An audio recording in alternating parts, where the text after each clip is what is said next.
Le prince Harry était différent lors de sa dernière tournée royale avant de quitter le cabinet et semblait en avoir assez de la vie royale, ont affirmé des experts royaux dans un nouveau documentaire de la BBC.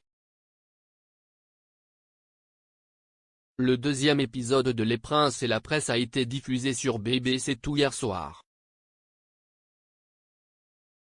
Le documentaire controversé voit le rédacteur en chef des médias de la BBC, Amol Rajan, analyser les 3 dernières années au sein de la famille royale et explorer les circonstances entourant la décision de Harry et Meghan Markle de quitter le cabinet.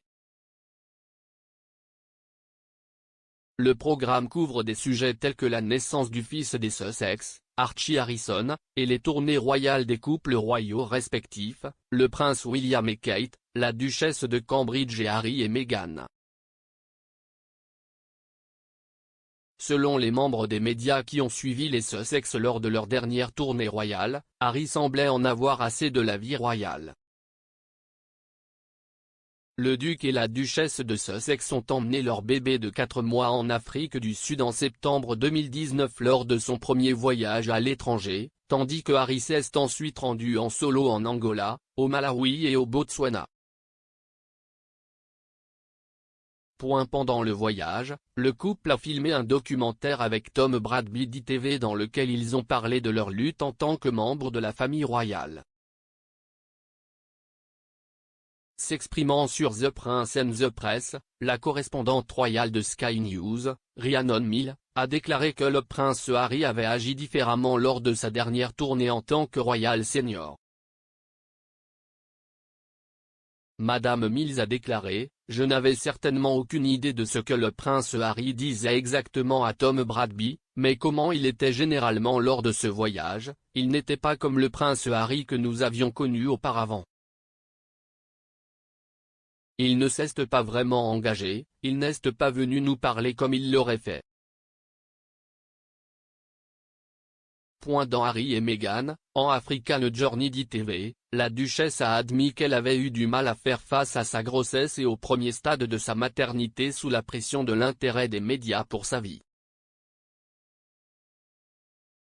Elle a déclaré que l'éclat de la couverture médiatique incessante de sections des médias l'avait fait se sentir très vulnérable. Le rédacteur en chef royal de Evening Standard, M. Jobson, a rappelé que le duc de Sussex était furieux contre les médias alors qu'il se trouvait en Afrique du Sud. Il a affirmé que, lors d'un engagement particulier, Harry ne voulait pas interagir avec la presse, et il était clair à ce moment-là qu'il en avait assez de la vie royale. M. Jobson a déclaré, « Je me souviens que nous sommes allés dans le canton de Johannesburg, juste à la périphérie de Johannesburg. Il avait un discours à prononcer là-bas où il était extrêmement furieux contre l'ensemble des médias. Il ne voulait pas regarder les caméras, il ne voulait pas interagir. Chaque mot qu'il prononçait semblait avoir une signification supplémentaire. Écoute, je pense qu'à ce stade, il en avait assez. Malgré la froideur présumée de Harry envers les médias, M. Jobson a insisté sur le fait que la couverture médiatique du duc et de la duchesse de Sussex en Afrique du Sud était totalement positive. Il a poursuivi, « Chaque jour, il recevait une presse positive, chaque jour en Afrique du Sud. Il n'y a eu aucune presse négative. Et la façon dont cela a été géré était assez américaine, mais c'était assez organisé, même si vous n'interagissiez pas nécessairement avec les principes. » En même temps, vous avez Tom Bradby d'Eton qui a de petites conversations au coin de la rue.